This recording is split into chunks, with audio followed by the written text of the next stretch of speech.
जी हाँ, बिल्कुल। और अब हम फटाफट से अपनी स्लाइड को बदलते हैं और आज के सत्र को आप सभी के साथ शुरू करते हैं।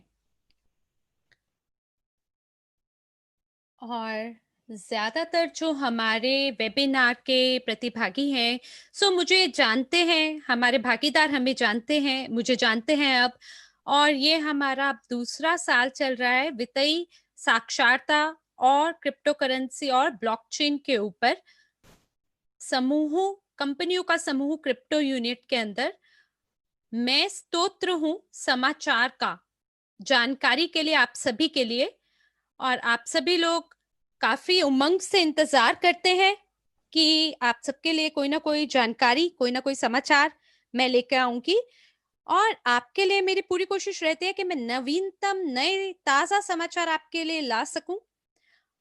और हालांकि हमारी जो स्लाइड्स हैं वो हर बार आउटडेटेड रहती हैं, लेकिन उसके बावजूद मैं आपको संपूर्ण जानकारी देती हूँ, आपके सभी सवालों का जवाब देके। जो भी सवाल आपके रहते हैं एक सप्ताह तक, पिछले शनिवार हमारा बहुत बढ़िया सारांश वेबिनार हुआ, जिसके अंदर बहुत सारे समाचार आपको बताए गए और उद्घाटन भी हुआ हमारे नए उत्पाद का, जिसमें ईडू कैफे भी शामिल था और जिसमें सभी कानूनी पॉलिसीज भी शामिल थी। और बाकी जो अक्सर मांग में रहने वाली चीजें हैं उसके बारे में भी बताया गया। हर भागीदार चाहता है कि एक वकील उनके साथ मिलके काम करे। और जो डेटा माइनिंग है, यूगेन है, ये सारी चीजें कंपनी में बहुत तीव्र गति से विकसित हो रही हैं। हम काफी विस्तृत रूप से आगे बढ़ रहे हैं। कई सारी जानकारी आपके लिए यहाँ मिलती है आपको, और खास करके ज्यादातर जानकारी आपको सारांश बैठक में मिलती है। जैसे बैठकें हैं आपके शेयर होल्डर्स की, जहां सभी प्रमुख अलग अलग विभाग के अपने विकास के बारे में, जो भी एक साल का विकास होता है उसके बारे में आपको बताते हैं। जी हाँ, आप थक जाते होंगे इतना बड़े वेबिनार को सुनकर। आप भी चाहते होंगे कि 15 मिनट का सारांश वेबिनार आपको मिले, लेकिन हम इस प्रकार सभी कर नहीं पा रहे हैं। और इसीलिए ये जो वेबिनार है ये आपके लिए 1 घंटे चल हम चर्चा करेंगे क्रिप्टो यूनिट, ब्लॉकचेन, समाचार और इसके आगे की संभावनाएं, इन सभी जो टोकन है इनकी संभावनाओं के बारे में, और कैसे हम कन्वर्जन करने वाले हैं वर्ल्ड सीआरयू में, और जो सभी स्टेकिंग विकल्प हैं उसके बारे में भी आपको बताया जाएगा। क्यों? क्योंकि आप सभी के पास, आप सभी लोग कहीं ना कहीं सभी जानकारी को आपस में मिलाकर भ्रमित हो रहे हैं। और मैं पूरी कोशिश कर रही हूँ कि मैं आपको दोबारा से इसको विस्तृत रूप से आपको समझाऊं, ताकि आप पूरी जानकारी को सही प्रकार से समझ सकें। और आगे बढ़ने से पहले एक और समाचार आपको बताना चाहूंगी, क्योंकि मुझे लगता है कि मैं पहली स्तोत्र हूं इस समाचार के। चाहे कितना ही दुखद ये समाचार हो, लेकिन कई बार फिर भी मुझे दुखद समाचार भी साझा करने का मेरी जिम्मेदारी होती है। जब आपको ये आभास होता है कि जो इंटरनल एक्सचेंज की वजह से बैक ऑफिस में जो भी त्रुटियां हुई हैं, उसमें कई सारे भागीदारों ने देखा है कि कई जो शेष है यानी बैलेंस है वो माइनस में है, माइनस के चिन्ह के साथ है। और कई जो माइनस के चिन्ह है वो हमारे आईटी विभाग वालों ने उसको ठीक भी किया है, और उन्होंने उसको विड्रॉ करके दोबारा से टॉप अप किया बोनस खाते में। तो जो कुछ भागीदार हैं उनके साथ तो कुछ ये समस्या का समाधान हो गया है, लेकिन इस सप्ताह मंगलवार या बुधवार को हमने पूरी कोशिश कर रही है कि हम एडजस्ट कर दे सीआरयू टोकन को पूरे ठीक तरीके से। और कुछ जो भागीदार हैं जो देख रहे हैं कि हमारे खाते में कुछ अतिरिक्त अंक आ गए हैं, कुछ ज्यादा अंक जुड़ गए हैं, तो मुझे लगता है कि शायद उन्होंने अपने जो शेष है, अपना जो बैलेंस है उसमें कुछ परिवर्तन नहीं देखा होगा। लेकिन आप में से कई ऐसे लोग हैं जिन्होंने माइनस का चिन्ह देखा होगा, उन्हें ये नहीं समझ में आया होगा कि ये कैसे हो गया। तो देखिए, मैंने कुछ ऐसा कानूनी रूप से नहीं किया, मैंने कोई भी गैर कानूनी हरकत नहीं की, उसके बावजूद मेरे को माइनस चिन्ह क्यों दिख रहा है मेरे बैक ऑफिस में? तो देखिए, ये कोई दंड नहीं है जो हमने आपको दिया है, बल्कि ये बैक ऑफिस की गलतियां या त्रुटियां हैं जिसको ठीक किया जा रहा है एक एक करके। और मुझे लगता है कि ये अंतिम सुधार नहीं है अभी। हो सकता है कि आज आपने माइनस देखा हो सीआरयू अंकों में, ये परिणाम हो सकता है उस चीज का जहां इंटरनल एक्सचेंज पर कुछ जो ऑर्डर है उसे कैंसिल किए गए, और आपने हो सकता है वहां पे माइनस देखा हो सीआरयू अंकों के साथ। तो मैं आपको बताऊंगी कि कौन सा वो ऑपरेशन है जिसकी वजह से माइनस चिन्ह उत्पन्न हुआ। देखिए, जो आपका बैक ऑफिस है, वो सभी सहभागी जिन्होंने ट्रेडिंग की है इंटरनल एक्सचेंज में, उनके लिए कुछ जो लॉक्ड सीआरयू अंक है उसे स्टेक कर दिया गया। और जो बैक ऑफिस है, उसने ये देखा कि अनलॉक्ड सीआरयू एक व्यक्ति के पास थे अपने खाते में, और उसको वो बेच सकता है, लेकिन उसी समय पर ये जो सीआरयू है इसको स्टेक कर दिया गया। और जब एक व्यक्ति ने बेचा अपने सीआरयू अंकों को इंटरनल एक्सचेंज पर, वहां पर उन्होंने देखा कि वो उपलब्ध हैं अनलॉक्ड रूप में, और उन्होंने उसको ट्रेड करा, उसे बेचा, लेकिन उसे स्टेक किया गया। और ये आंतरिक त्रुटि हो गई बैक ऑफिस द्वारा, और ऐसा दिखने लगा कि जो सीआरयू है वो अनलॉक्ड है, लेकिन फिर भी उसे स्टेक कर दिया गया है। और जो बैक ऑफिस ने उसे ऐसे देखा कि ये बिक्री के लिए उपलब्ध हैं, तो अगर अब आप कैंसिल करेंगे अपने स्टेकिंग को, तो आपका ये जो माइनस है ये लेवल में आ जाएगा। और अगर आप बेचेंगे ये सीआरयू अंकों को जो कि अनब्लॉक नहीं भी हैं, आपको याद है कि एक बारी एक ऐसी स्थिति भी हुई थी जब अनलॉकिंग जो है वो अगस्त या सितंबर में अनलॉकिंग करने में विलंब का समय हुआ था, विलंब हुआ था। और वो जो माइनस आप देख पा रहे हैं उसका ये मतलब है कि आपका अनलॉकिंग अभी तक शुरू नहीं हुआ, लेकिन आपने उसको एडवांस में बेच दिया। और जब अगला अनलॉकिंग आएगा, तब ये माइनस जो है ये वापस से ठीक हो जाएगा। तो ये कुछ तकनीकी त्रुटियां हुई हैं जिसको आपको समझना चाहिए, जो बैक ऑफिस के माध्यम से गलती से हो गई हैं। तो सबसे पहले तो हम काफी चिंतित थे कि हमारा जो बैक ऑफिस है वो इतना ज्यादा शायद लोड लेने के लायक नहीं है, कि इतना ज्यादा जो ट्रांजैक्शंस करी गई हैं इकट्ठे, वो संभाल नहीं पाया। तो एक एक करके, स्तर बाय स्तर, जो आईटी विभाग है वो त्रुटियों में सुधार कर रहा है और पूर्ण रूप से एडजस्टमेंट कर रहा है। इसलिए आप बिल्कुल ना घबराएं, बिल्कुल आप सपोर्ट डिपार्टमेंट पे अपने सौयों सवाल के साथ आप हल्ला ना बोलें, बल्कि धीमे धीमे आप समझिए कि हम कोशिश कर रहे हैं, स्तर दर स्तर, कदम दर कदम हम आपकी सभी समस्याओं का समाधान आपको दे देंगे। और ये जो माइनस का चिन्ह है ये बिल्कुल ठीक कर दिया जाएगा, इसके ऊपर काम जारी है। और जो कारण है इस माइनस चिन्ह का, वो उसमें कई सारे विकल्प हो सकते हैं, कई सारी संभावनाएं हो सकती हैं।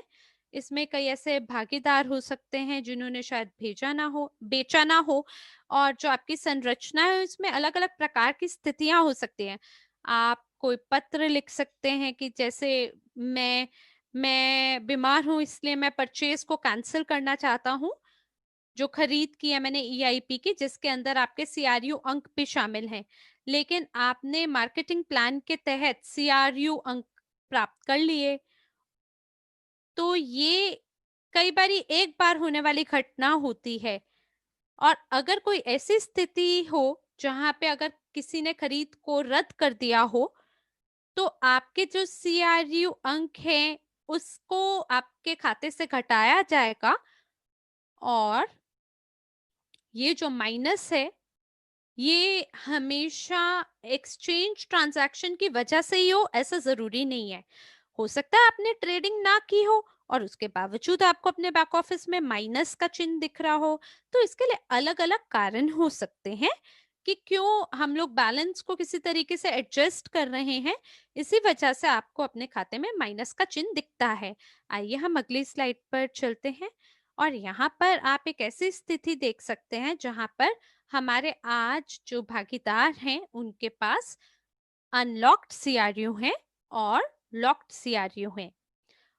और कई लोग पूछते हैं कि मैं कैसे इस पे काम करूं, मैं कैसे इस पे गतिविधि करूं, कैसे बांटूं अपनी पूरी संपत्ति टोकन को।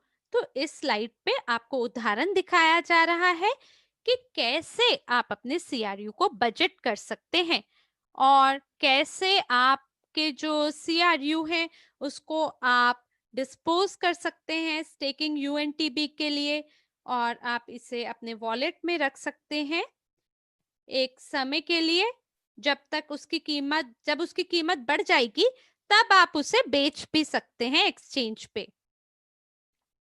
लेकिन आप इसको पहले ही दिन पर एक्सचेंज के बेचना शुरू ना करें। क्यों? क्योंकि मेरे ख्याल से ये सबसे बड़ी गलती हो सकती है लोगों के द्वारा। वो लोग जिनको जल्दी ही होती है कि पहला ही दिन एक्सचेंज शुरू हुआ है और हम तुरंत ही बेच दें, तो वो लोग जो खरीदना चाहते हैं उन्हें अपनी जो ड्यूटी है वो पूरी करनी चाहिए एक्सचेंज पे। तो जब हमारी एक्सचेंज शुरू होगा और वहां पे मान लीजिए अगर कीमत जो है वो 20 से 30 तक के बीच में है, तो ये आपके लिए उपलब्ध होगा बहुत ही कम समय के लिए, हो सकता है बहुत ही कुछ क्षणों के लिए हो ये। और अगर आप अनलॉक्ड सीआरयू को खरीदना चाहते हैं तो ऐसे में आपको बहुत सतर्क होकर काम करना होगा। लेकिन अगर आप बेचना चाहते हैं अनलॉक्ड सीआरयू को, तो इस स्थिति में आपको बिल्कुल जल्दीबाजी नहीं करनी चाहिए। बाद में मैं बताऊंगी क्यों। और वो भागीदार जिनके पास लॉक्ड सीआरयू हैं या जो हमारे नए भागीदार हैं जो वर्ल्ड सीआरयू को खरीदेंगे, आने वाले कुछ समय में ये होगा, ये जो लॉक्ड वर्ल्ड सीआरयू है इसको आप स्टेक कर पाएंगे क्रिप्टो वॉलेट में, ताकि आप इसके बदले में यूएनटीबी टोकन प्राप्त कर सकें। अगली स्लाइड पर आप यहाँ पे एक उदाहरण देख सकते हैं जिसमें प्रक्रिया समझाई गई है अनलॉकिंग की। वो सभी भागीदार जो हमारे नए लोग हैं जिन्हें ये नहीं पता है कि क्या अनुसूची है या किस तरह से अनलॉकिंग की सारणी होगी, तो मैं आपको ये समझाऊंगी कि वो खरीद जो आप बैक ऑफिस से करते हैं, जब भी आप ईआईपी खरीदते हैं, शैक्षिक निवेश, आपका सूचनात्मक उत्पाद, जब आप इसे इंस्टॉलमेंट पे खरीदते हैं तो ये जो सीआरयू अंक है जो आप प्राप्त करते हैं अपने बैक ऑफिस में, ये लॉक्ड होते हैं 335 330 दिन के लिए, 330 डेज के लिए। ये पहले महीने के लिए 330 डेज होता है। और ये जो सूची है जिस दिन से आप खरीद करते हैं, 31 मार्च 2019 से ये सूची, ये तालिका हमने बनाई है, ये टेबल हमने बनाया है। यानी जो पहला दिन होगा अनलॉकिंग का वो आपका 24 फरवरी को पड़ेगा, 330 दिन के बाद। और क्या आपको याद है कि किस तरीके से हमने उद्घाटन किया था इस अनलॉकिंग का? मुझे सटीक रूप से याद है कि हमने 9 मार्च से इसको शुरू किया था। और यहाँ पे कुछ जो भागीदार है वो बड़े भ्रमित हो गए। कई लोग कहते हैं 330 है, 340 है, कई कहते हैं 350 दिन है, क्योंकि आप सभी लोग कहीं ना कहीं जो समाचार प्रकाशित होता है बैक ऑफिस में उससे कहीं ना कहीं आप लिंक्ड हैं।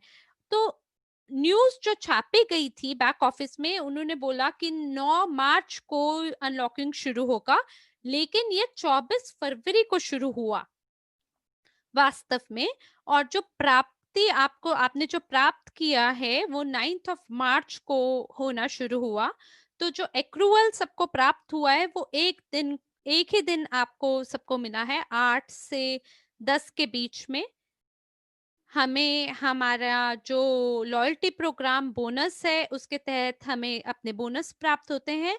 और उस दिन जो 9 मार्च है, हमारा जो आईटी विभाग है, उन्होंने सभी प्रकार से सभी लोगों के लिए अक्रूवल शुरू किया लॉयल्टी प्रोग्राम बोनस और प्रॉफी बोनस के तहत। तो जो पहला अक्रूवल था, यानी जो पहला प्राप्ति थी, वो आपको 9th ऑफ मार्च को प्राप्त हुआ। तो जो दिन है आपका अनलॉकिंग का, जहां से आपको 330 दिन को गिनना है 1% पे, और उसके बाद ये 6 महीना के लिए निरंतर काम करेगा, और 7वें महीने से 1.5 यानी 1.5% आपको प्राप्त होगा।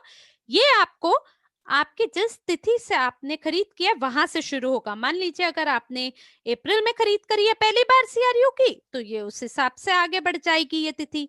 और जो सीआरयू अंक है ये आपको प्राप्त होंगे विपणन योजना के हिसाब से।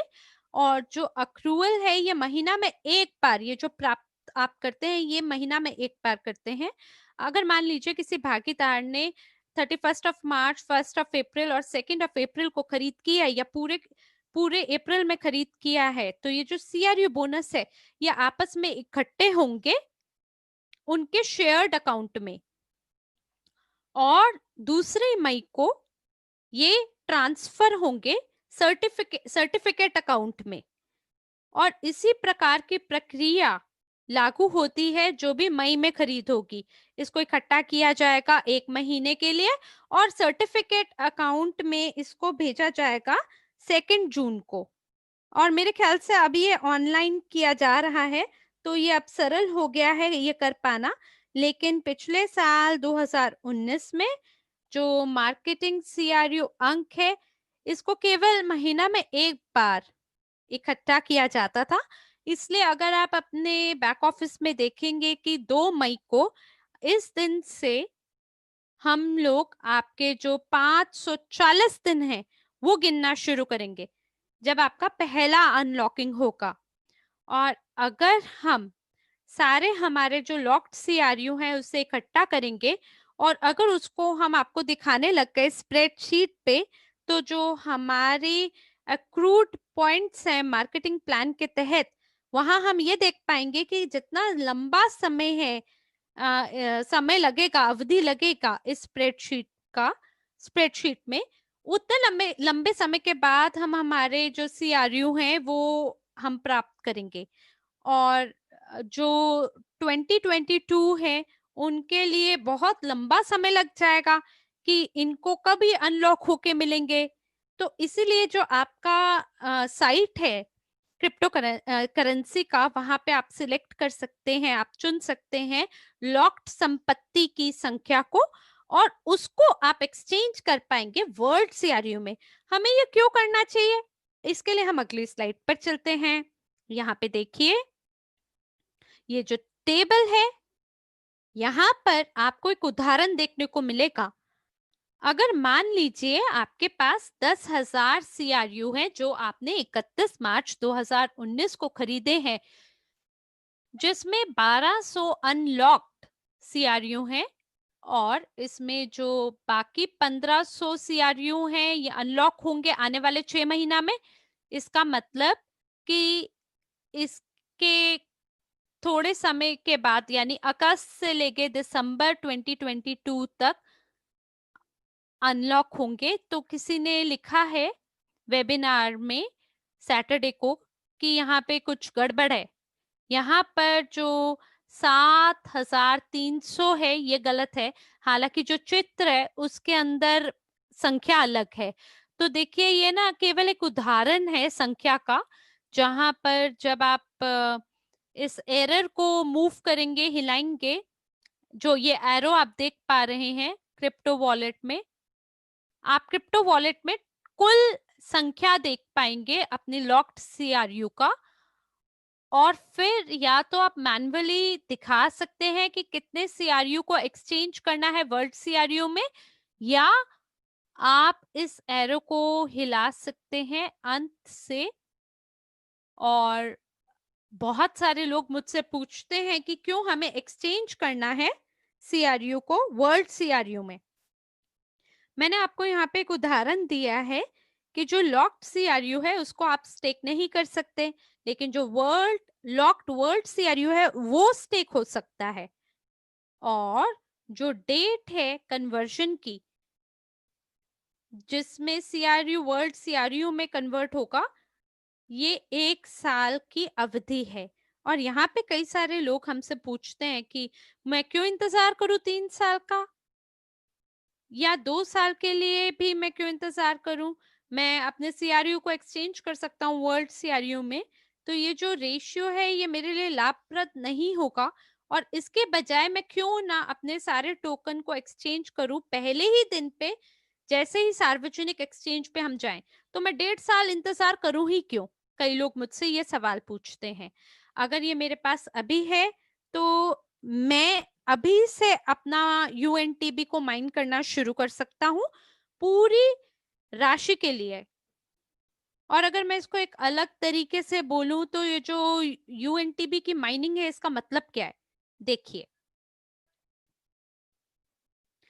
जैसे कि हम कल्पना करते हैं कि एक दोस्तों का समूह है जो कि एक एप्पल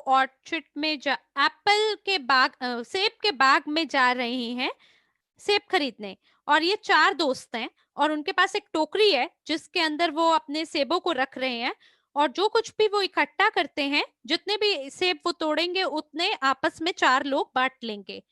और अगर ये जो 4 दोस्त हैं, अगर चारों के पास अपनी अपनी टोकरी ना हो और केवल 2 ही टोकरी हो, 2-2 टोकरी हो, तो क्या करेंगे वो, तो उनके पास 8 टोकरी हुई कुल मिला के, है ना। और फिर उसके अंदर वो अपनी आठों टोकरियों के अंदर बांटना शुरू कर देंगे सेबों को। और अगर उनकी उनकी वो जो दोनों टोकरियां हैं दोनों भर जाएंगी सेबों से। इसी प्रकार से यही चीज यूएनटीबी पे लागू होती है। अगर आपका स्टेक छोटा है तो सीआरयू जो टोकन है वो भी, उसकी भी जो राशि है वो भी छोटी स्टेक होगी। इसका मतलब है कि बहुत कम संख्या में यूएनटीबी आपके वॉलेट में आएगा। लेकिन मान लीजिए कि आपने जो संख्या यू सीआरयू का या वर्ल्ड सीआरयू को स्टेक किया है, अगर आप स्टेक करें सीआरयू को या वर्ल्ड सीआरयू को, जितना ज्यादा आप स्टेक करेंगे उतने ज्यादा यूएनटीपी आप प्राप्त करेंगे। और उसी समय पर आप बचा पाएंगे अपनी आय को प्रॉफी बोनस में, और लॉयल्टी प्रोग्राम बोनस को भी ज्यादा प्राप्त कर पाएंगे। और ये जो लॉयल्टी प्रोग्राम बोनस है ये अक्टूबर 2021 तक ही आप अर्जित कर सकेंगे।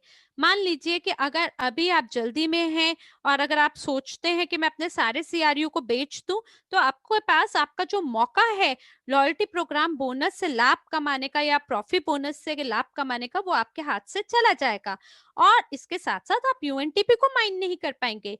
फिलहाल आपके हाथ में एक टोकन है, क्रिप्टो यूनिट या वर्ल्ड सीआरयू टोकन, जहां एक टोकन जो है वो आपको प्रॉफिट बोनस ला कर दे सकता है, जो कि बोनस आपके लाभांश के लॉयल्टी प्रोग्राम बोनस के तहत है।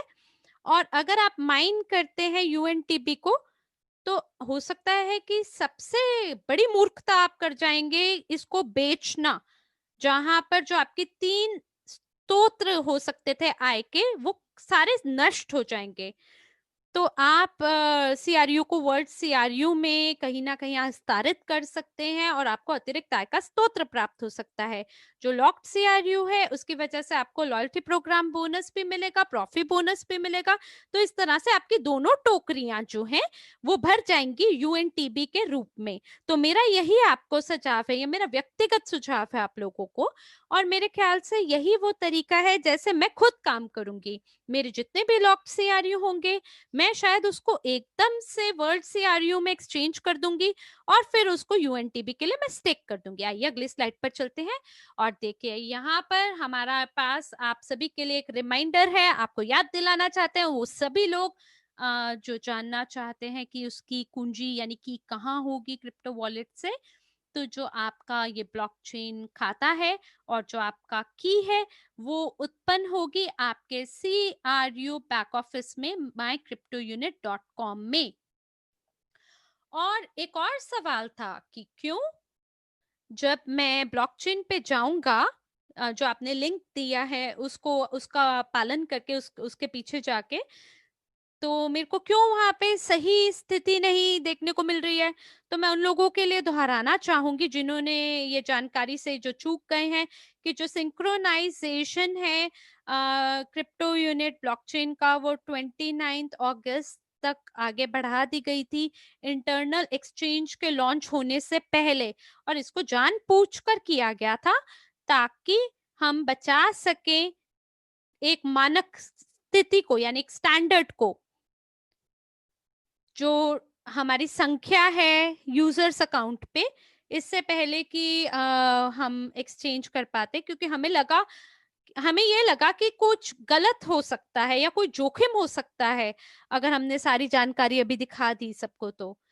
और इसलिए वो जो ब्लॉकचेन है वो फिलहाल फ्रीज कर दी गई है। और ये दिखाई दे रहा है कि 29 अगस्त तक सारी परचेजेस उसमें हम देख पा रहे हैं, सभी स्टेकिंग हम देख पा रहे हैं, ताकि जो हमारा आईटी विभाग है वो सारे सीआरयू बैलेंस को बराबर कर ले, और फिर उसके बाद हम उससे तुलना कर ले ब्लॉकचेन साइट पे।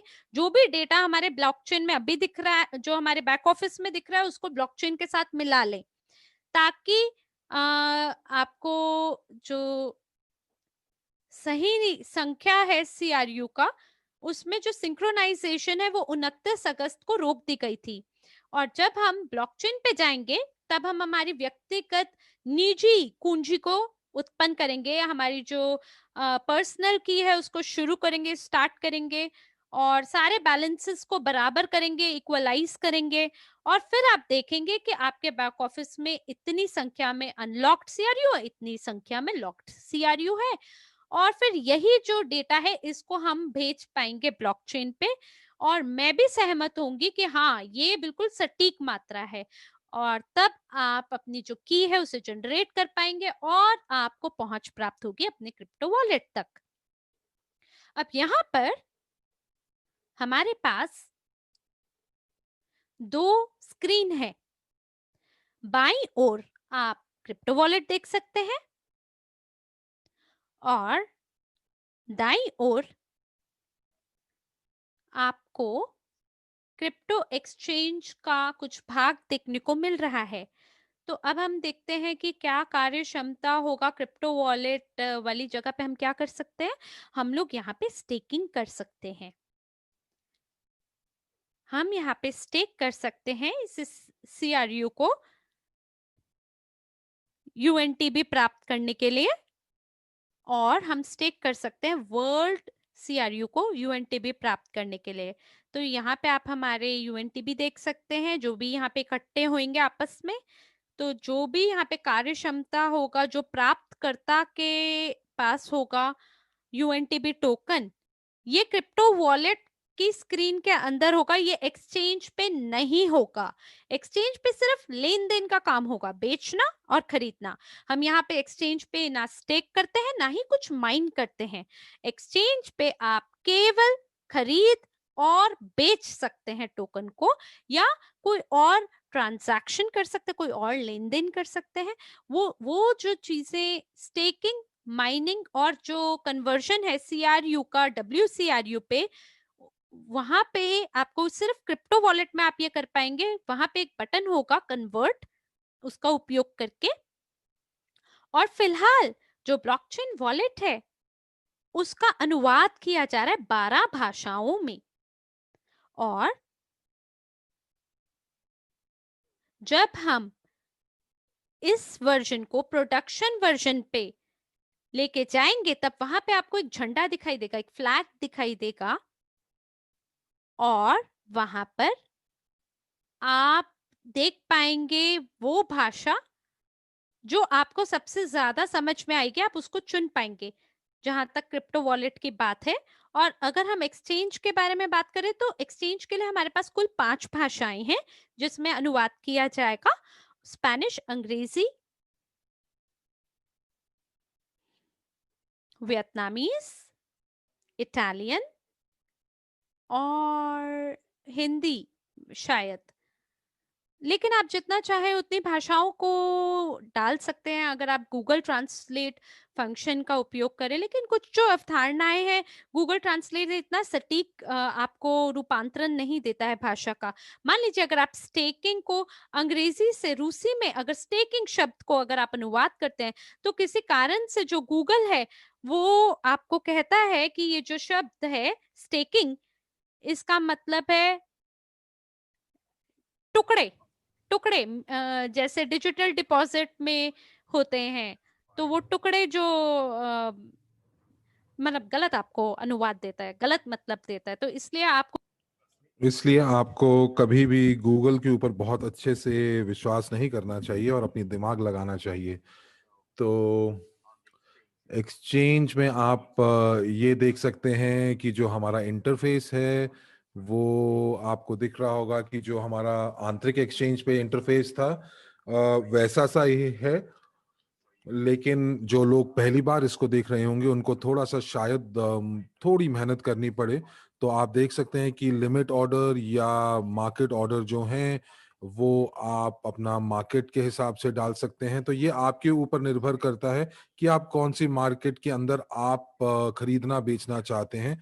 और ये चीज जो है आपके ऊपर निर्भर करता है कि आप CRU से USDU में आप बदलना चाहते हैं या आप UNTB से USDU से आप फिएट में जाना चाहते हैं। तो किसी ने मुझसे ये पूछा कि अगर मैं CRUs बेचता हूँ USDU में तो मैं किस तरह से मैं USDU से स्टेबल कॉइन के बाद मैं उसको फिएट मनी में कैसे मैं परिवर्तित कर सकता हूँ USDC में। तो मैं आपको ये बताना चाहूंगी कि जो भी टोकन हमारी एक्सचेंज में है वो उस उसके पीछे USDU, हम यहाँ पे USDU टोकन की बात कर रहे हैं, तो USDU टोकन जो कि हमारा स्टेबल कॉइन है उसके पीछे जो है या तो एक फिएट डॉलर होगा या फिर एक ईथर डॉलर होगा। तो आप तो तो USD कॉइन जो है वो USD कॉइन जो कि कॉइन बेस एक्सचेंज, तो उसका नाम शायद टेथर बोलते हैं, तो वो टेथर उसके पीछे होगा। तो ब्लॉकचेन जो है, और ये इस ब्लॉकचेन के ऊपर ये सारा का सारा परिवर्तन कैसे होता है। तो जैसे अगर कोई USDU खरीदना चाहता है और USDUs अभी तक नहीं है, उपलब्ध नहीं है, तो आपको क्या करना पड़ेगा। अगर वो CRUs खरीदना चाहते हैं तो वो क्या करेंगे, उनको अपने एक्सचेंज अकाउंट को टॉप अप करना पड़ेगा। या तो आप USDT से या फिर कैश से या USD फिएट से या एक US डॉलर से, और उससे आप यूएस और उससे या फिर USDC टेथर जिसके बारे में मैंने बताया वो आप कॉइन बेस से ले सकते हैं, और उसके बाद आप उसको USDU में परिवर्तित कर सकते हैं। आप इस स्क्रीनशॉट पे यहाँ देख रहे हैं कि यहाँ पे USDU जो है USDT में परिवर्तित हो रहा है। आप अपना वॉलेट टॉप अप करते हैं और टेथर डॉलर्स के अंदर, और उसके बाद जब ये आप टॉप अप कर लेते हैं तो आप CRUs खरीदते हैं उन लोगों से जो कि CRU जो है वो बेच रहे हैं, आप उनसे खरीद सकते हैं और उसके बाद आप उसको USD में परिवर्तित कर सकते हैं। ये शायद आपको थोड़ा सा मुश्किल लग रहा होगा और समझने में मुश्किल आ रहा होगा। आप मुझसे पूछ सकते हैं कि सरल तो यही होता कि हम लोग सीधा एक डॉलर खरीद लेते। तो मैं आपको बताना चाहूंगी कि अगर हमें ये आंतरिक एक्सचेंज पे ये टर्नओवर दिखाना होता है, हमें ये वॉल्यूम या मात्रा को दिखाना होता है, और अगर ये मात्रा या वॉल्यूम नहीं होगा तो हम लोग इसको कैसे बताएंगे कि जो हमारे 4 टोकन जो हैं वो किस तरह से, और हमारे जो जो निवेशक हैं, जो भावी निवेशक हैं, वो कैसे अंदाजा लगाएंगे कि USDU में कितना पैसा जा रहा है। तो अगर आप कॉइन मार्केट कैप के स्टैटिस्टिक्स में या आंकड़ों में जाते हैं तो आपको पता चलेगा कि उनकी जो मार्केट है वो क्रिप्टो करेंसी की 3,000 मिलियन डॉलर की है, और उसमें सबसे ज्यादा जो पैसा जो है वो USDU या स्टेबल कॉइन या टेथर में है। और जो बहुत सारे लोग जो हैं वो बिटकॉइन में पैसा नहीं रखते हैं क्योंकि उसमें उतार चढ़ाव बहुत ज्यादा होता है। और अभी हाँ, आप बोल सकते हैं कि इस समय जो रुझान है वो बहुत बुलिश है या बहुत ज्यादा तेजी की तरफ है, लेकिन लोग एक बार अपना मुनाफा बचा के उसको यूएसडीयू में डाल देते हैं। तो और रुझान इस तरह से चल रहा है पूरे की यूएसडीसी के अंदर जितना भी आपका क्रिप्टो एसेट्स हैं, वो क्रिप्टो संपत्ति जितनी भी है वो यूएसडीसी में आप परिवर्तित करके रख लेते हैं। तो अब किसी ने मुझसे पूछा कि यूएसडीटी को आप विड्रॉ कैसे कर सकते हैं। तो देखिए, आपके पास कॉइन बेस वॉलेट होता है, तो आपके पास कोई दिक्कत नहीं होनी चाहिए, क्योंकि आप उसको फिएट में बदल सकते हैं और आप उसके आप वहां से आप कॉइन बेस वॉलेट में भेज सकते हैं। जैसे मेरे पास एडवो कैश है, मैं उसका इसका इस्तेमाल करती हूँ।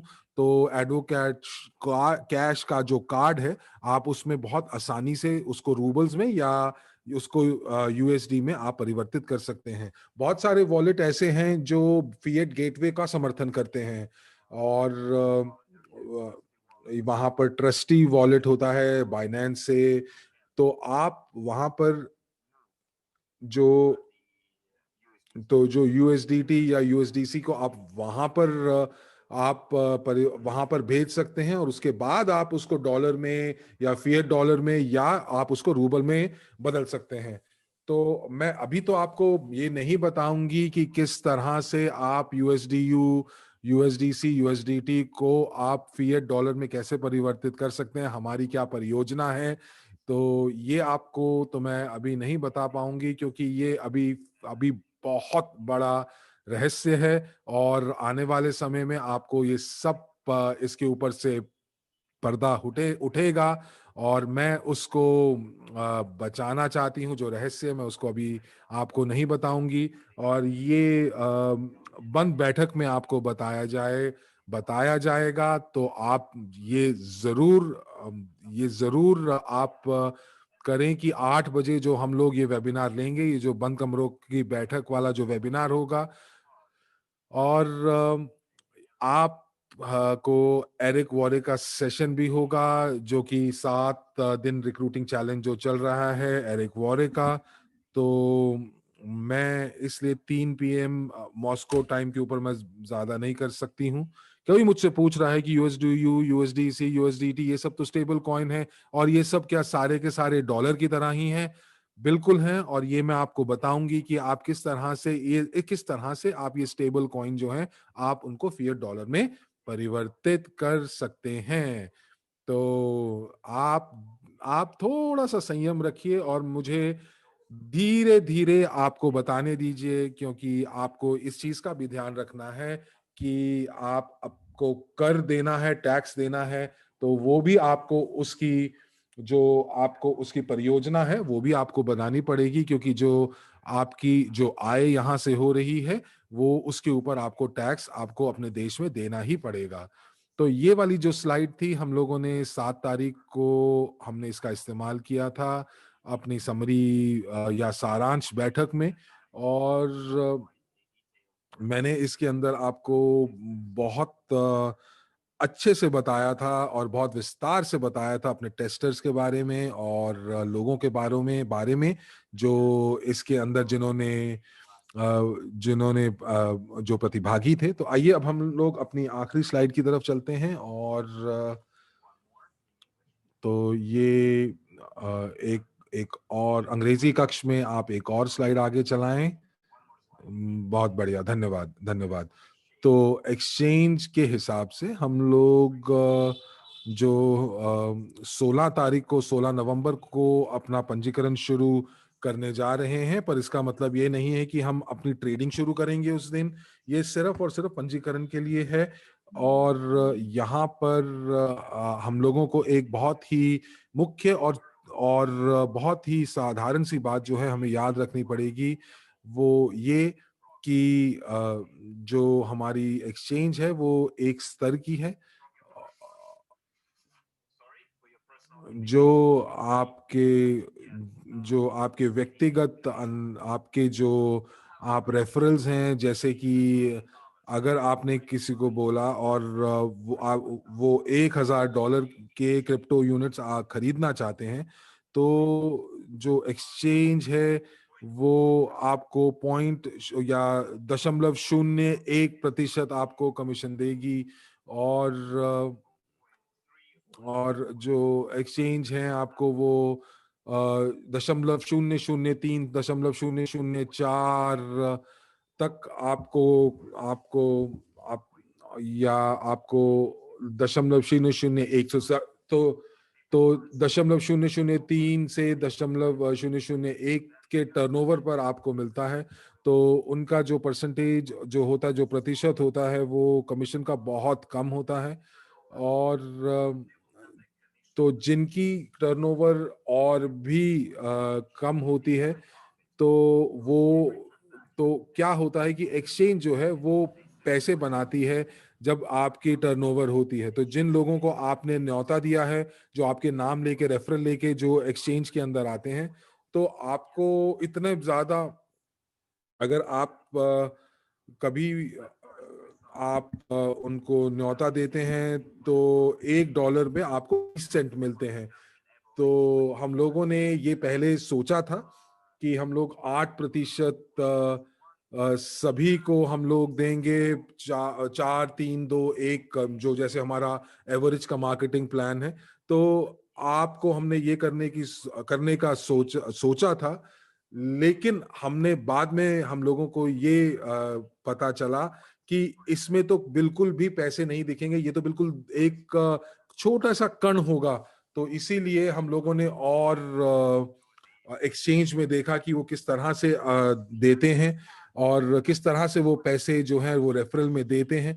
तो हमें पता चला कि वो पूरे वॉल्यूम का कुछ हिस्सा आपको देते हैं, जो कि बहुत ही छोटा होता है, अणु वर्ष होता है।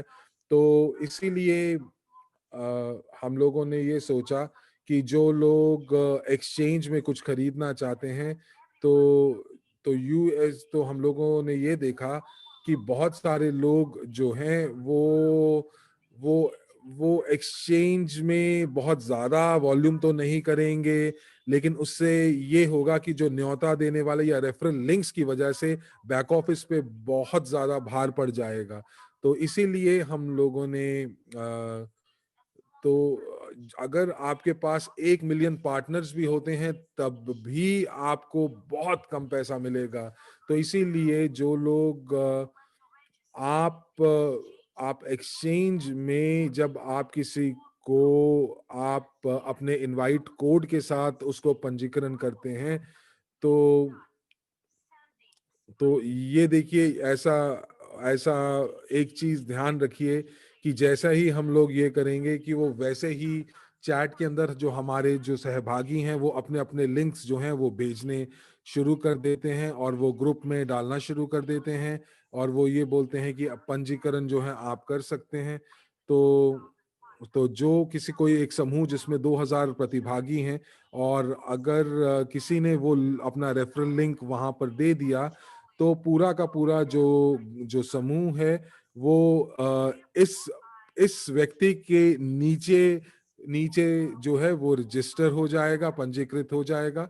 इसीलिए मैं अपने जितने भी जो निर्देशक हैं ग्रुप के, मैं उनको ये कहूंगी कि किसी को भी अनुमति ना दें कि वो अपने रेफरल लिंक्स को चैट्स के अंदर डालें, और अगर ऐसा होता है तो वो उसको डिलीट करें। तो या टेलीग्राम चैट के अंदर आप जो आपके मॉडरेटर हैं वो कुछ इस तरह से करें कि आप कोई भी लिंक जो है वो टेलीग्राम चैट में ना दे सकें। तो लोगों को प्रतिबंध लगाना होगा कि वो ग्रुप चैट के अंदर अपना रेफरल लिंक ना भेजें। हम लोग अपना जो हमारा मल्टी लेवल बिजनेस का जो एथिक्स हैं और जो हमारे आचार विचार हैं, हमें उसको ध्यान रखना चाहिए। और हम लोग अगर अच्छे संबंध बनाना चाहते हैं तो हमें इस आचार विहार का ध्यान रखना पड़ेगा।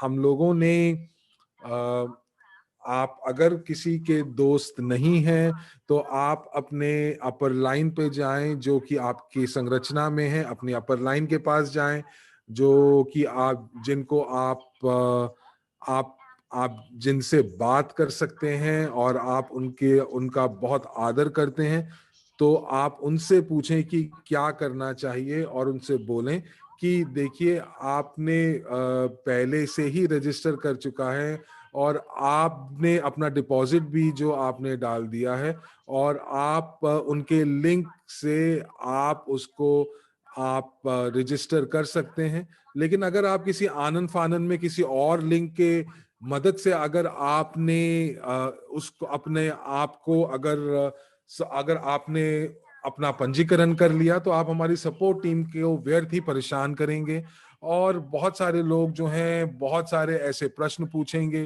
तो इसीलिए मैं आपसे ये अनुरोध करूंगी कि आप बहुत संयम से और सिर्फ पंजीकरण उन्हीं अपने अपने जो स्पॉन्सर हैं, अपलाइन हैं, उन्हीं का इंतजार करें, ताकि आप उन्हीं के लिंक के माध्यम से आप पंजीकरण करें।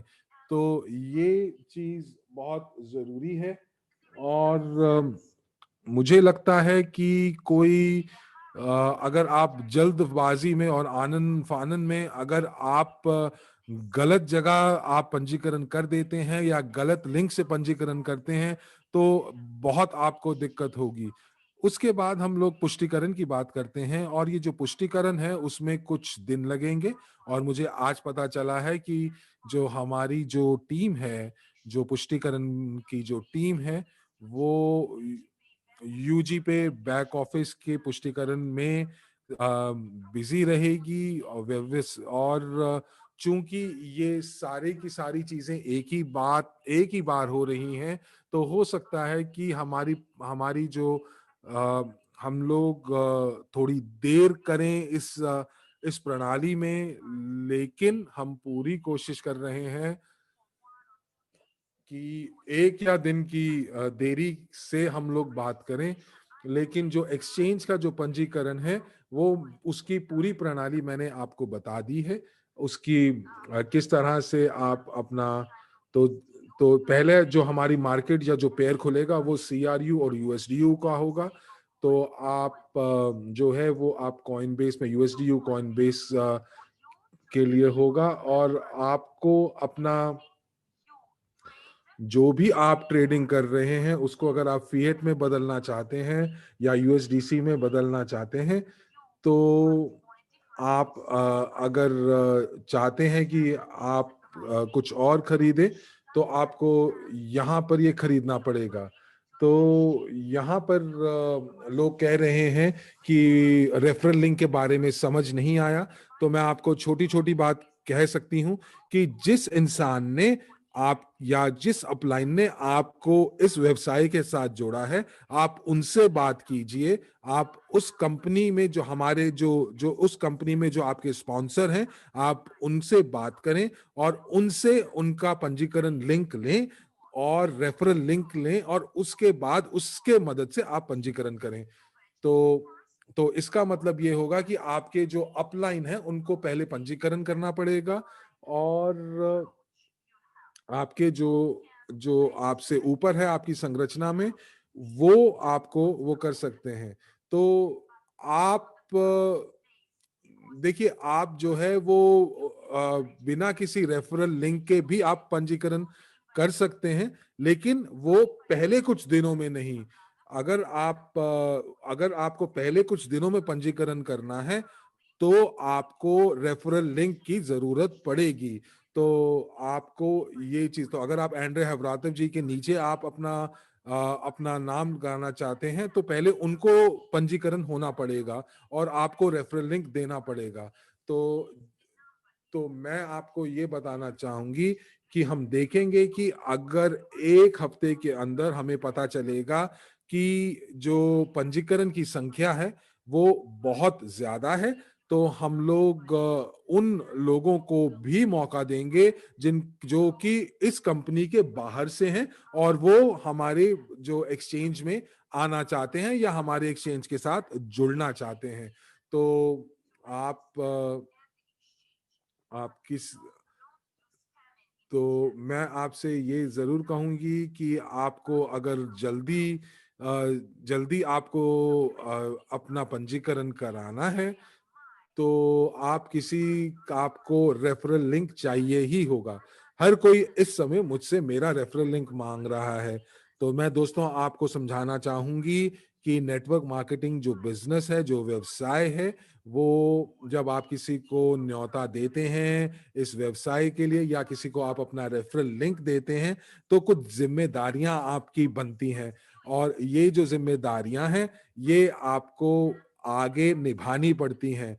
और ये हो सकता है कि हो सकता है कि आप अपने पति को तलाक दे दें, लेकिन अगर आपके संरचना में वो जुड़ जाते हैं तो आप पूरी जिंदगी उनसे पीछा नहीं छुड़ा सकते। और वो आपको मध्य रात्रि में फोन करके बोलेंगे कि देखिए, आपके संरचना के मैं नीचे हूं और मुझे जो है वो मुझे कुछ दिक्कतें आ रही हैं, आप मेरी मदद कीजिए। आपको मदद करनी पड़ेगी। तो इसीलिए मैं अपना जो लिंक है वो मैं किसी के साथ शेयर नहीं करती हूं, क्योंकि मेरे पास इतना वक्त नहीं है कि मैं ये जिम्मेदारियां ढोऊं। मैं तो इस चीज में ज्यादा समय बिता रही हूं कि हम लोग जितनी ज्यादा जल्दी से जल्दी हम लोग एक नई मार्केट आपके लिए खोलें, जैसे एथूरियम। तो मैं चाहती हूं कि दिसंबर के अंदर अंदर मेरे पास एक मेरा लक्ष्य है कि हम लोग कॉइन कैप मार्केट के अंदर हमारे सारे टोकन्स जो हैं वो लिस्ट हो जाएं। और हमारी जो जो हमारा जो डेटा है या जो उसके बारे में जानकारी है, वो सारी की सारी जानकारी जो है वो मार्केट कॉइन कैप के ऊपर आ जाए। तो ये बहुत जरूरी है। और इसी वजह से मुझे ये करना है कि हम लोगों को दो एक्सचेंज के अंदर अपनी आप अब हमारे जो कॉइन्स हैं उनको लिस्ट करना पड़ेगा। और ये जरूरी भी है कानूनी तौर पर। तो कुछ एक्सचेंज है जो बहुत ज्यादा लोकप्रिय नहीं है, जैसे लिली कॉइन, और मैं उनको एक्सचेंज भी नहीं मानती। लेकिन कॉइन कैप के लिए, और कि कॉइन कैप हमारे कॉइन्स के बारे में सूचना लिखें और सूचना प्रकाशित करें, तो हम लोगों को दो एक्सचेंज के अंदर हमें पंजीकरण कराना पड़ेगा। और इसीलिए यही मेरा लक्ष्य है कि मैं दिसंबर के अंदर हम सिर्फ और सिर्फ वेबसाइट पर ही लिपसिट ना हो, लेकिन हम लोग एक्सचेंज पे भी, छोटी छोटी एक्सचेंज पे भी हम लोग लिस्टेड हों। और इसी वजह से जो दिसंबर में आपको पता ही है कि कितनी ज्यादा छुट्टियां शुरू हो जाती हैं। तो इसीलिए दोस्तों मैं अपना रेफरल आपको नहीं दे सकती हूँ। तो चलिए, मेरे पास कुछ प्रश्न हैं। और मेरे पास जब वॉलेट होगा तो उसके अंदर कुछ कॉइन्स होंगे, तो क्या मैं उसको विड्रॉ करूं या मैं उसको खर्च करूं? मुझे आपका प्रश्न समझ नहीं आया। देखिए, अगर आपके पास बहुत सारे वॉलेट्स हैं ब्लॉकचेन के ऊपर, तो एक्सचेंज के अंदर आप एक ट्रेडिंग अकाउंट बनाएंगी, और बहुत सारे जो अलग अलग जो वॉलेट्स हैं, आप वहां से अपने टोकन्स का हस्तांतरण इस वॉलेट के अंदर करेंगी। और ये बहुत सरल है। जैसे कि आपके पास अगर अकाउंट है बाइनेंस के अंदर, तो या आपके पास एक्स बाइट्रिम मिक्स के अंदर आपका अकाउंट है, लेकिन उससे कोई फर्क नहीं पड़ता। लेकिन जो आपका वॉलेट है जहां पे आप बिटकॉइंस रखते हैं, तो वो बहुत सारे वॉलेट्स आपके हो सकते हैं, जैसे कापी बिटकॉइन वॉलेट। और आप वहां से किसी भी वॉलेट से आप एक ट्रेडिंग अकाउंट के अंदर जो आपके एक्सचेंज के अंदर है, वो आप उसको वहां पे हस्तांतरण करते हैं। यहां पर भी वही बात है। आपके पास हो सकता है कि 10 वॉलेट हो, लेकिन इन 10 वॉलेट्स में से जितने भी आपके पास टोकन्स हैं, वो आप हमारी एक्सचेंज में उसको हस्तांतरण कर सकते हैं। दूसरा प्रश्न, हम अपने बैंक कार्ड से क्यों नहीं टॉप अप कर सकते हैं? जी हाँ, ये बात हमने आज भी देखी कि एपीआई बैक ऑफिस के अंदर जो हम लोग टॉप अप करते हैं बैंक कार्ड के अंदर और रूबल से, और वहां पर वो चीजें जो हैं वो गायब हो चुकी हैं। टॉप अप करने का जो विकल्प है वो गायब हो चुका है। तो हम लोगों ने इसका निवारण के लिए टेक्निकल टीम को हम लोगों ने बोल दिया है, और वो इसके अंदर देख रहे हैं कि एपीआई बैक ऑफिस के अंदर ये विकल्प बहुत जल्दी आपको उपलब्ध हो जाए। जो कमीशन जो है एक्सचेंज के अंदर, वो 0.3 नहीं है, वो 0.03% है। तो 0.3 नहीं, 0.003% है, जो कि बहुत कम मात्रा में आपसे लिया जाएगा। एक और प्रश्न है कि अगर मैं एक्सचेंज में हूं और मेरे पास कोई रेफरल लिंक नहीं है, तब क्या? देखिए, इस समय आप टेस्ट सर्वर के ऊपर हैं, और जो रजिस्ट्रेशन या पंजीकरण है वो हमारे टेस्टर्स के लिए तो खुली हुई है। तो बहुत जल्दी 15 नवंबर तक हमारे जो टेस्ट सर्वर, जो एक्सचेंज जो है वो टेस्ट सर्वर पे है, उसको बंद कर दिया जाएगा। और उसके अंदर जो उसका जो नाम है डोमेन का, वहां पर उसके अंदर यूएटी के अक्षर लिखे हुए हैं, और यूजर अडॉप्शन टेस्ट, जिसका जिसका पूरा मायने है कि ये सिर्फ और सिर्फ जो है टेस्टर्स के लिए ये एक्सचेंज थी, और आपको ये यूएटी दिखेगी। तो आप और जब तक आपके पास रेफरल लिंक नहीं होगा, आप इस एक्सचेंज पर आप पंजीकरण नहीं कर सकते हैं। तो 1 साल के बाद जो WCRU है वो बिल्कुल लॉक हो जाएगा, या उसका क्या होगा? देखिए, CRU जो है वो 330 दिन के लिए लॉक्ड है, लेकिन जो WCRU जो है वो उनकी जो अनलॉकिंग है वो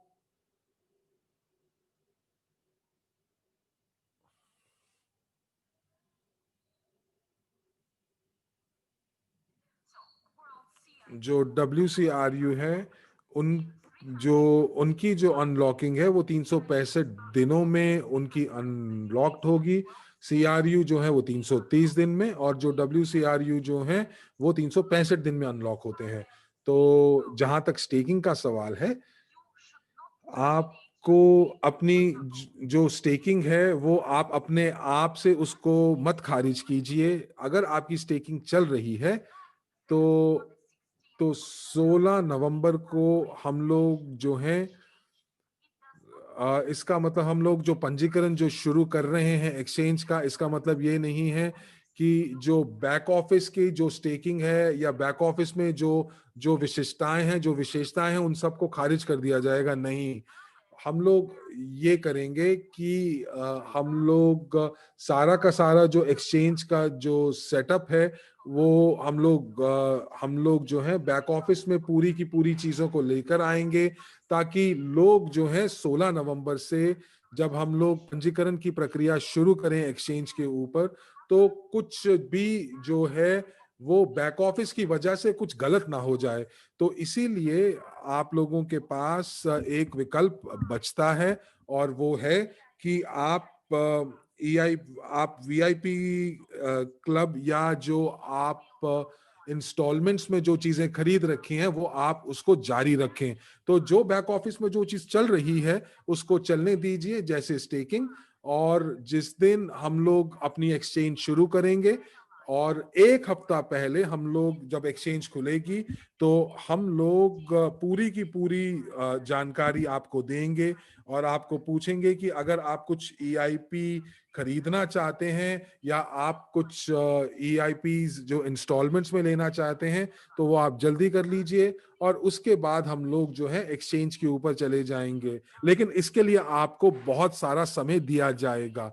जब हम लोग क्रिप्टो वॉलेट के अंदर जाएंगे, तब हम लोग आपको सूचना देंगे, दोबारा से आपको बताएंगे, और हम वेबिनार्स लेंगे, प्रशिक्षण देंगे। और ऐसा तो बिल्कुल भी नहीं होगा कि आप सुबह एक दिन उठेंगे और आपको देखेंगे कि बैक ऑफिस बंद हो चुका है, और आप जो है वॉलेट के ऊपर चले गए हैं। ऐसा नहीं होगा, धीरे धीरे होगा, कदम दर कदम होगा, ताकि आप आराम से इस प्रक्रिया का हिस्सा बने।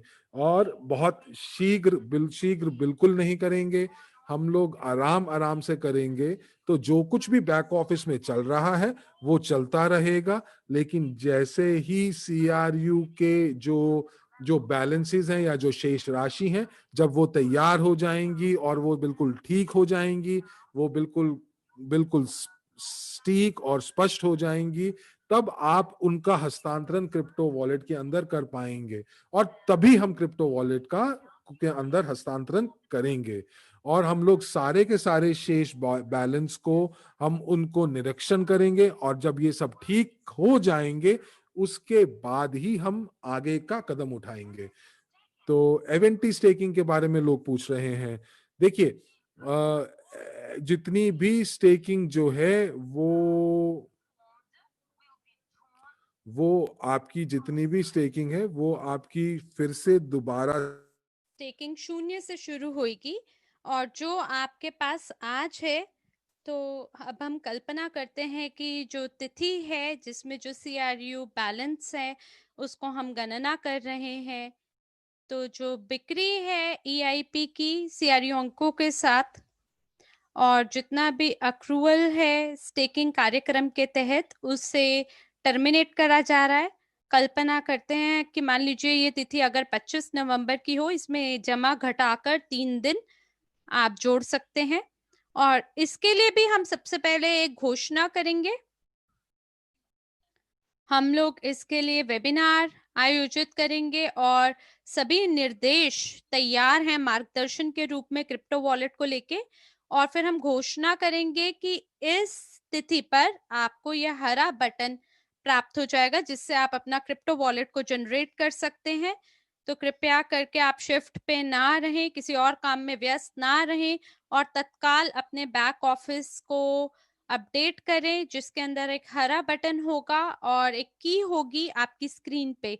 इसके लिए भी सबसे पहले घोषणा को शुरू किया जाएगा, छापी जाएगी घोषणा कि इस तिथि पर ये जो बटन है ये फंक्शनल होगा और आप इस तिथि पे जाकर अपने क्रिप्टो वॉलेट को जनरेट कर पाएंगे। तो जितनी भी स्टेकिंग होगी बैक ऑफिस की ओर से, उसे टर्मिनेट किया जाएगा एक विशिष्ट तिथि पे। और जितने लंबे समय तक आप टोकन को स्टेक करेंगे उतना ज्यादा आपको अक्रूवल प्राप्त होगा। इवेंटी स्टेकिंग के लिए कोई अक्रूवल नहीं है, और जो क्रिप्टो वॉलेट है उसके अंदर जो पहला अक्रूवल है स्टेकिंग से वो 31 मार्च को प्राप्त होगा। इसके लिए आपको आने वाले 6 महीने के इंतजार करने की जरूरत नहीं है। वो सभी लोग जो स्टेक करना चाहते हैं इवेंटी को क्रिप्टो वॉलेट की साइट से, वो कर पाएंगे, और इसी के तहत जो पहला अक्रूवल है आप प्राप्त कर पाएंगे 31 मार्च को। क्या मुझे मौका मिलेगा कि मैं अपनी सभी किश्तों को रीस्टार्ट कर सकूं उस समय तक? देखिए, ऐसी स्थिति में हम टर्मिनेट करेंगे नए ईआईपी की बिक्री को, और वो लोग जिनके पास पहले से ही किश्तें होंगी, चाहे वो एक ही पेमेंट क्यों ना हो किश्तों के कार्यक्रम के तहत, वो सभी लोग अपनी समय अवधि के अंत तक सभी किश्तों का भुगतान कर पाएंगे। हालांकि नई जो ईआईपी है वो किश्तों के तहत आपको उपलब्ध नहीं होगा, और वो सभी लोग जिनके पास बटन है कि मैं किश्तों से खरीदना कर चाहता हूं, और चाहे उनकी अंतिम अगर इंस्टॉलमेंट भी हो तो भी वो अपनी समय सीमा तक उसका भुगतान कर पाएंगे। और इसी प्रकार से जो यूएनटीबी उसका जो मिनिमम प्राइस रहेगा, जो कीमत रहेगी वो 1 सेंट होगा, और ऑर्डर के लेवल तक। तो आप 1 सेंट से नीचे ना उसे खरीद पाएंगे ना उसे बेच पाएंगे। लेकिन मुझे लगता है कि ये इतना कम उसकी कीमत नहीं होगी, और बहुत जल्द जो उसकी कीमत है वो बढ़ेगी भी, उसमें भी वृद्धि होगी। और जहां तक आप कीमतों के बारे में पूछना चाहते तो ये सभी गोपनीय जानकारी है, इसको मैं अभी आप लोगों के साथ नहीं बांटूंगी। और मुझे आशा है कि इस शनिवार को आंड्री होवरोतोव जी पर्दा उठाएंगे जानकारी से और आपको कीमतों के बारे में पता चलेगा आने वाले निकटतम भविष्य में वर्ल्ड सीआरयू के लिए क्या कीमतें होने वाली हैं और क्रिप्टो यूनिट के लिए भी क्या कीमत होने वाली है, सो भी आपको जानकारी प्राप्त हो जाएगी। सवाल यह है कि कैसे मैं विड्रॉ करूं मेन खाते से, अपने मुख्य खाते से अपने यूनिट को, ताकि मैं सीआरयू को खरीद कर सकूं इंटरनल एक्सचेंज पे। देखिए, ये बहुत ही सामान्य रूप से पूछे जाने वाला सवाल है जिसका मैंने पहले भी जवाब दिया है। अगर आप टॉप अप करेंगे अपने खाते को बैंक कार्ड के माध्यम से या बिटकॉइन या इथीरियम के माध्यम से, मान लीजिए आपने टॉप अप किया अपने खाते को बाहरी माध्यम से और वो आपके मेन खाते में आ गए, तो आप सपोर्ट में लिख सकते हैं और व्यक्तिगत रूप से आपको मौका मिलेगा कि आप विड्रॉ कर पाए इसे अपने मुख्य खाते से अपने बोनस खाते में, और आप इसको तत्काल विड्रॉ कर पाएंगे। लेकिन ये इतना जल्दी नहीं होगा। क्यों? क्योंकि जो हमारा आईटी विभाग है अभी वो बहुत व्यस्त है, क्योंकि वो तैयारी में जुटा हुआ है नए बैक ऑफिस इवोरिच का और यूजी पे का, और इसके साथ साथ वो तैयारी कर रहे हैं वर्ल्ड सीआरयू टोकन की बिक्री के लिए। तो ये जो ऑपरेशन है जिसके अंदर आप यूनिट को मुख्य खाते से बोनस खाते में हस्तांतरित करेंगे, इसको मैन्युअली करना पड़ेगा। वो भी आपके अनुरोध पे हम करेंगे। आपकी मान लीजिए अगर आपने बाहर से टॉप अप किया है या आपने यूनिट को खरीदा है इंटरनल करेंसी के रूप में, तो आपको उसे बेचना पड़ेगा।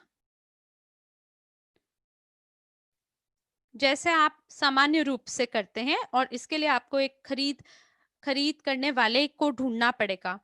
और ये इसलिए किया जा रहा है ताकि मनी लॉन्ड्रिंग ना हो पाए स्ट्रक्चर के अंतर्गत, जिसके अंदर आप सभी टैक्सेस को अवॉइड कर पाएंगे, टाल पाएंगे। तो इसके लिए भी आपको सपोर्ट को लिखना चाहिए, और यही मेरा आपको अनुरोध है, यही मेरे आपको सुझाव है। क्या हमें अनलॉकिंग प्राप्त होगा नवंबर में? क्योंकि मेरे जो सीआरयू हैं वो नवंबर की शुरुआत से अनलॉक नहीं हुए हैं। जी जी, बिल्कुल अनलॉकिंग होगा, हालांकि इसमें कुछ विलंब है जिसके लिए हम क्षमा चाहते हैं। और जितना भी अनलॉकिंग है ये अभी मैनुअल रूप से किया जा रहा है, तो इसमें 1 सप्ताह से ज्यादा लग सकता है। सबसे पहले आपको अपना पहला भाग मिलेगा अनलॉकिंग का और फिर आपको दूसरा भाग मिलेगा अनलॉकिंग का। मेरे ख्याल से यही कारण है कुछ रुकावटों का बैक ऑफिस में।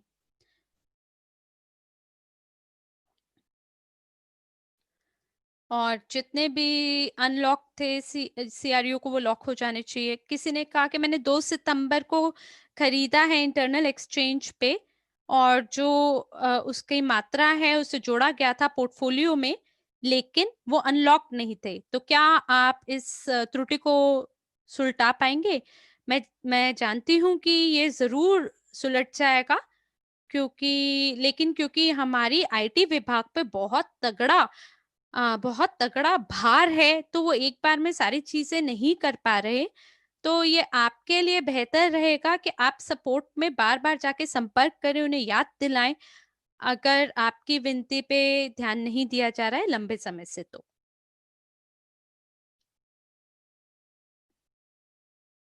तो मरिया, क्या आप हमें बता सकते हैं कि कॉइन मार्केट कैप पे किस चीज को लिस्ट किया जाएगा? सीआरयू को, वर्ल्ड सीआरयू को, यूएनटीबी को, या चारों के चारों को, चारों टोकन को? क्या इसके साथ साथ आप मुझे ये भी बता सकेंगी कि कब वर्ल्ड सीआरयू को अनलॉक किया जाएगा और कब हम उसे एक वॉलेट से दूसरे वॉलेट में हस्तांतरित कर पाएंगे? जी जी, बिल्कुल।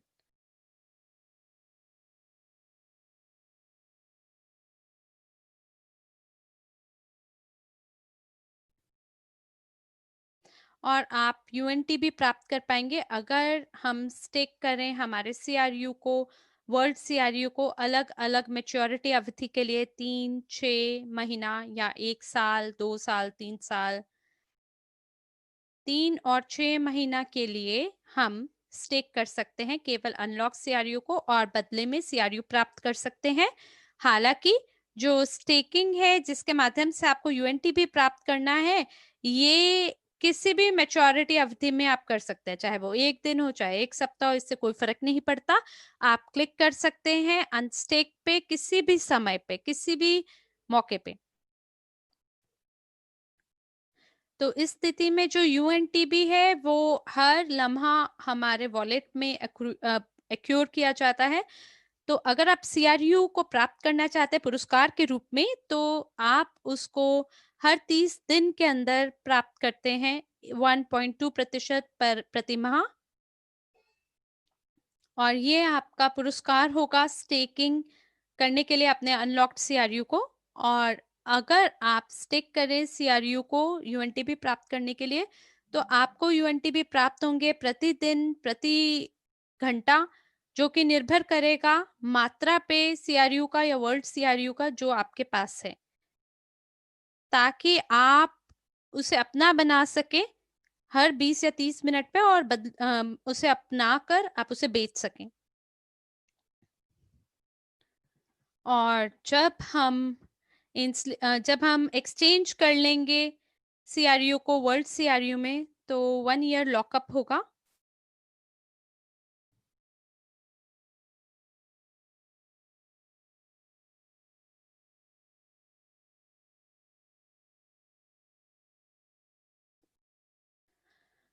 और आपके अनलॉक्ड सीआरयू की तरह क्या वह जो आपके अनलॉक्ड वर्ल्ड सीआरयू है, क्या उसको आप ट्रांसफर कर पाएंगे एक खाते से दूसरे खाते में? जी हाँ, बिल्कुल बिल्कुल।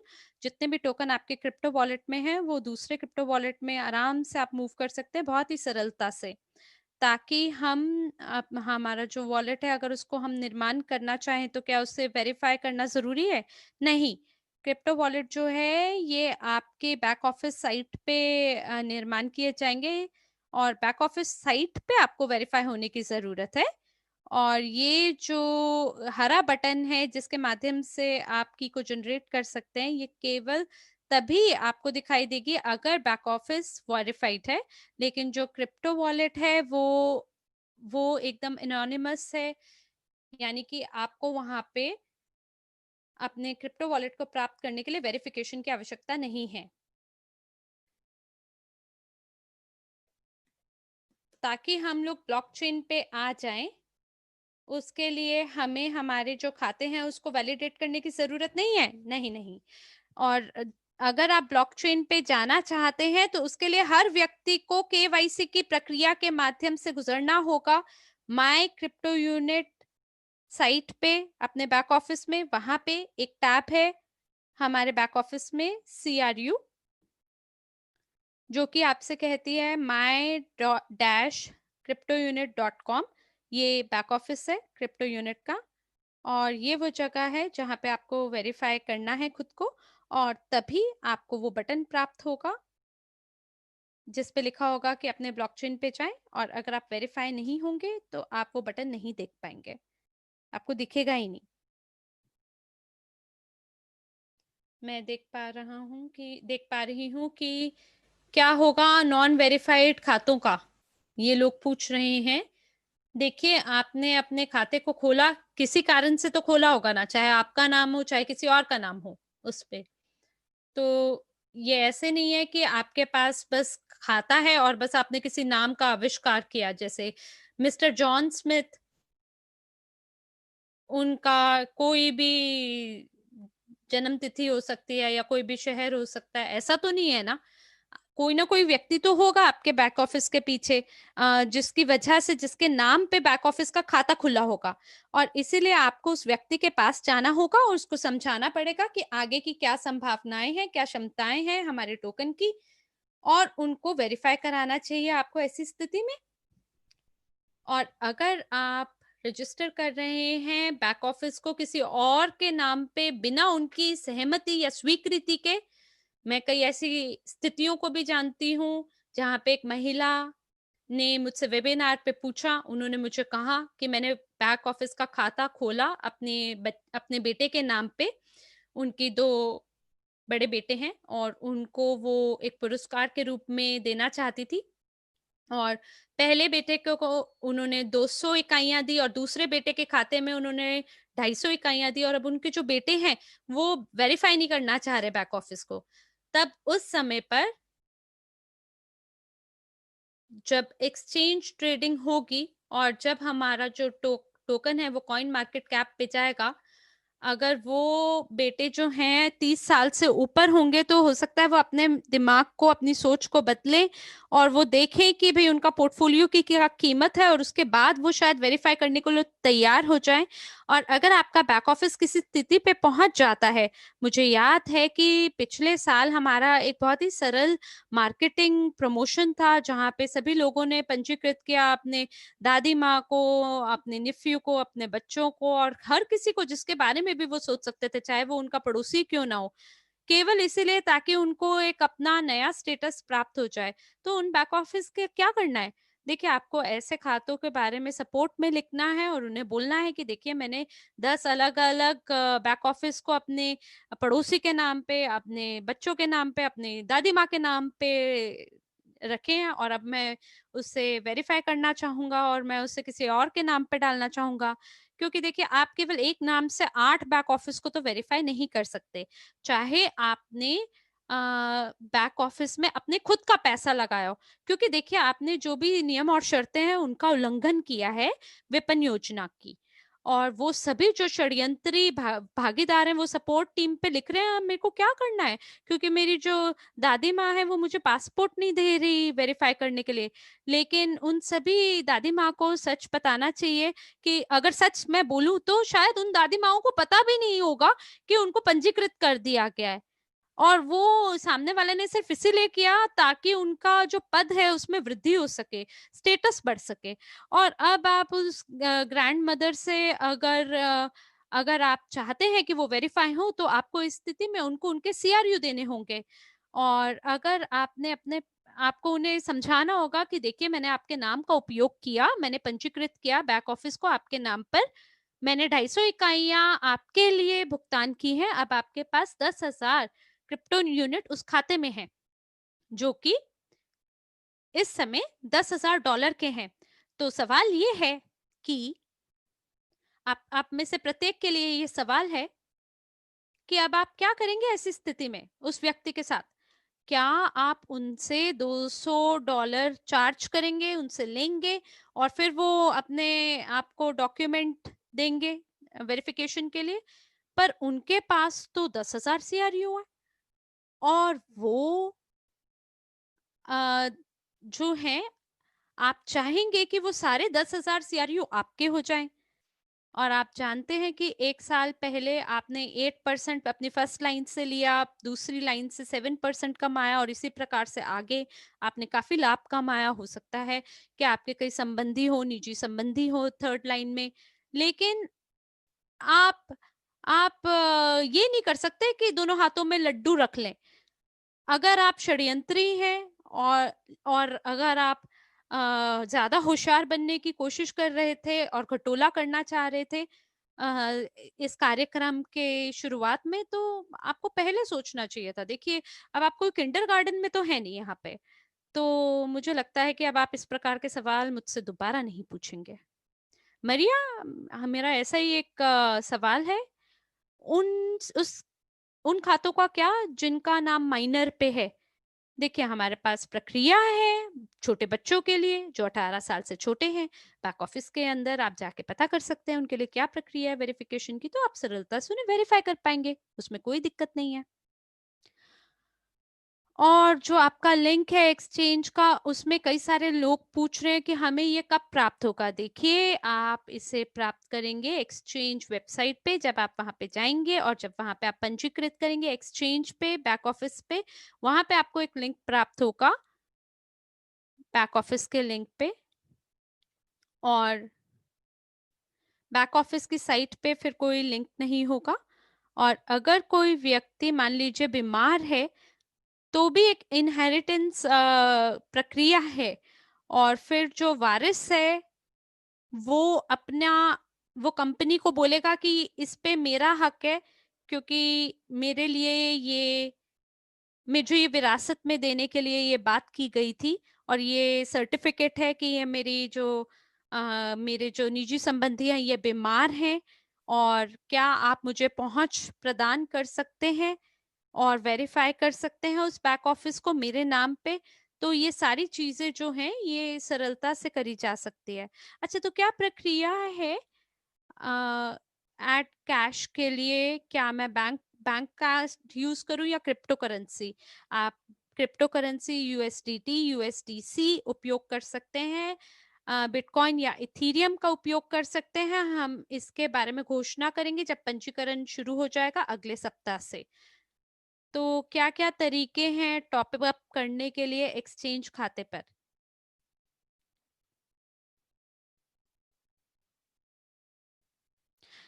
क्या कोई ऐसा मौका है कि इंटरनल एक्सचेंज पर आप पीयर टू पीयर ट्रांजैक्शन कर सके, वो भी वेरिफिकेशन के बिना? नहीं, आपको वेरीफाई होने की जरूरत है एक्सचेंज पे। आप कोई भी ट्रांजैक्शन बिना केवाईसी के नहीं कर सकते। अ, इसके लिए अविनाश जी आप सपोर्ट पे बात करिएगा। एक सवाल पूछा जा रहा है, क्या मैं बैक ऑफिस से यूनिट लेके उसे एक्सचेंज पे मूव कर सकता हूँ यूएसटीयू के रूप में? जी हाँ, हमारा ऐसा विचार था कि हम यूनिट को मूव कर सकें बैक ऑफिस से ब्लॉकचेन पर यूएसटीयू के रूप में, लेकिन फिर हमें आभास हुआ कि जो विकास है स्मार्ट कॉन्ट्रैक्ट का और जो यूएसटीयू है उसको फिएट मनी के साथ बैकअप देने में काफी समय लगेगा। और फिर हमने ये सोचा कि हम इससे तकनीकी समस्याओं की वजह से हम इस विचार को अभी टाल देते हैं, क्योंकि जो यूएसटीयू है उसको वास्तविक संपत्ति से बैकअप देने के लिए, चाहे वो फिएट मनी हो, डॉलर हो या यूएसडीटी हो, उसके लिए हमारे पास बहुत ही जटिल संरचना है कंपनी में। कुछ पैसा निजी निवेशक अकादमी के अंतर्गत आता है, वहीं कुछ पैसा जो है वो क्रिप्टो यूनिट कंपनी के अंतर्गत आता है। और यहाँ पे देखिए हमारे पास अब एक्सचेंज भी है।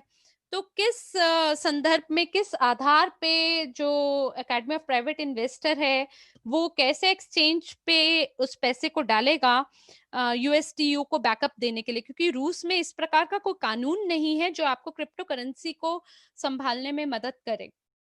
तो ना ही तकनीकी रूप से ना ही कानूनी रूप से हम ये जो म्यूचुअल रूप से जो है एक्सचेंज करना एक तरीके के डॉलर को दूसरे तरीके के डॉलर में, ये मुमकिन नहीं है। इसलिए अगर आप विड्रॉ करना चाहते हैं यूनिट को एक्सचेंज में तो ये अभी फिलहाल मुमकिन नहीं है। यूनिट जो है आपके बैक ऑफिस में वो या तो निजी निवेशक के अंतर्गत आएंगे या क्रिप्टो यूनिट कार्यक्रम कंपनी के अंतर्गत आएगा। और ये दोनों ही कंपनियां अलग अलग कानूनी अपने में कानूनी रूप से स्वतंत्र कंपनियां हैं। तो इसलिए आपको सबसे पहले उस पैसे को विड्रॉ करना होगा अपने बैंक कार्ड में या अपने क्रिप्टो वॉलेट में, और फिर आप व्यक्तिगत रूप से टॉप अप कर पाएंगे अपने एक्सचेंज खाते को।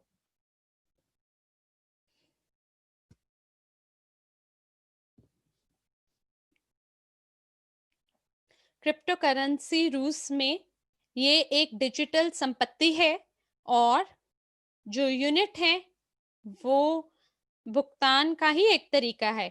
लेकिन क्योंकि रूस में क्रिप्टो करेंसी भुगतान का एक माध्यम नहीं है, इसलिए निजी निवेशक अकादमी के पास अधिकार नहीं है कि वो क्रिप्टो एसेट को बैकअप दे सकें एक्सचेंज पर। हालांकि फिर भी आप हस्तांतरित कर सकते हैं या मूव कर सकते हैं एक खाते से दूसरे खाते में अपने पैसे को, और आप अनलॉक्ड सीआरयू को मूव कर पाएंगे एक खाते से दूसरे खाते में सीधे तरीके से। तो जो यूएनटीबी है वो हमेशा अनलॉक्ड होती है और जो यूएसटीयू है वो भी अनलॉक्ड होते हैं और इसको लॉक किया जा सकता है। तो जो कुछ भी अनलॉक्ड है उसको आप सरलता से एक वॉलेट से दूसरे वॉलेट में ट्रांसफर कर सकते हैं। तो प्यारे दोस्तों, अभी 90 मिनट हो चुके हैं इस वेबिनार को और हमारे पास अभी 7 दिन का जो गोप्रो चुनौती चैलेंज है वो चल रहा है, जिसके अंदर आप सभी लोगों का बहुत बहुत स्वागत और आप सभी को आमंत्रित, आप लोग आमंत्रित भी हैं। देखिए कई सारे सवाल हैं आप लोगों के, लेकिन हमने एक पूरी सूची तैयार की है सामान्य सवाल सामान्य रूप से पूछे जाने वाले सवालों का, और हमने उसको आपकी चैट्स पे डाला है, और कईयों के पास उसका ईमेल लिंक भी होगा। कई लोग गोल्डन फ्राइडे के बारे में पूछ रहे हैं, तो देखिए गोल्डन फ्राइडे के बारे में अभी मेरे पास कोई जानकारी नहीं है। अगर देखिए ये कल होगा तो ज़रूर इसके बारे में हमें पहले से ही समाचार मिल जाता। तो क्या स्टेकिंग होगा वर्ल्ड सीआरयू का? वर्ल्ड सीआरयू प्राप्त करने के लिए अनलॉकिंग के बाद नहीं। 1 साल के बाद जो कीमत है डब्ल्यूसीआरयू की वो इतनी ज़्यादा होगी कि कोई भी आपको मुफ्त में वर्ल्ड सीआरयू नहीं देगा स्टेकिंग के पुरस्कार के रूप में, और ये आपके लिए मुमकिन नहीं हो पाएगा। जहाँ तक प्रॉफी बोनस का सवाल है, 1 महीने के अंदर मैं नहीं जानती कि मेरे पास ये जानकारी है या नहीं। हो सकता है कि आपको ये जानकारी प्राप्त हो कल या परसों में, जब हम क्लोज्ड मीटिंग में जाएँगे शनिवार को। लेकिन मैंने आपको पहले से ही बता दिया है प्यारे दोस्तों, मैं बहुत-बहुत धन्यवाद दूँगी आप लोगों को कि आप लोग आज हमारे साथ यहाँ सम्मिलित हुए, और बहुत जल्द आपके साथ शनिवार को बहुत ही दिलचस्प वेबिनार में आपके साथ मेरी मुलाकात होगी। मैं ये नहीं जानती कि क्या एंड्रे सारी जानकारी को आपके साथ साझा करेंगे या कुछ एक आध पे पर्दा बनाए रखेंगे। लेकिन मुझे लगता है कि सबसे ज़्यादा स्वादिष्ट और रोमांचित जो भी समाचार हैं वो ज़रूर आपके साथ साझा करेंगे। तो आप सभी से शनिवार को मुलाकात होगी। तो आप सभी